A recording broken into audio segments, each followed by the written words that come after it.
So the president of the union local at CDC headquarters said this on the record last week, quote, "You know how they say taking you to hell and back? Well, we haven't gotten back. We're still in hell," end quote. Are the bullet holes still there? Is the damage cleaned up? Please let me know in the comments. Here's what everybody needs to know. A year ago, a gunman opened fire on CDC headquarters in Atlanta. Officer David Rose died responding. The union says there is damage from that day that still hasn't been repaired.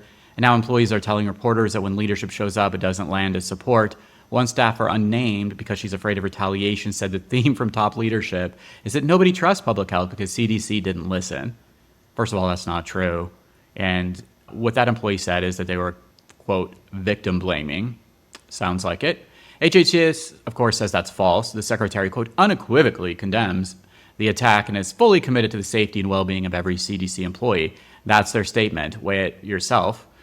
So everyone is telling CDC what it lost. 30% of its workforce since 2024, 2 directors, a police officer. Here's what's still standing. And no, I'm not talking about that poster board you all saw and many of you sent me. I'm not passing that along because, anyway, inside joke.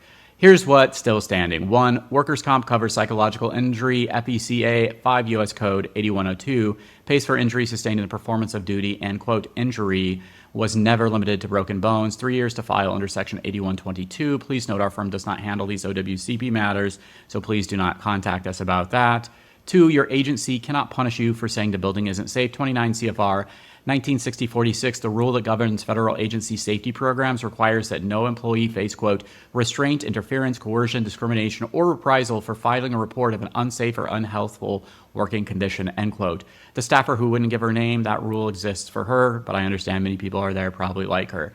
3, know that PTSD is a disability disorder and anxiety and depression, which makes telework, a schedule change, or getting moved out of the building where it happened a reasonable accommodation request under the Rehabilitation Act. The agency actually has to engage with it, not just say no.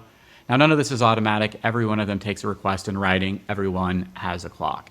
Please save this and send it to a coworker who hasn't seen the same since last August. My name is Sean Southworth of Southworth PC. We represent federal employees nationwide and worldwide, wherever you are. Thank you, everybody, for your support. Please take care and have a good day.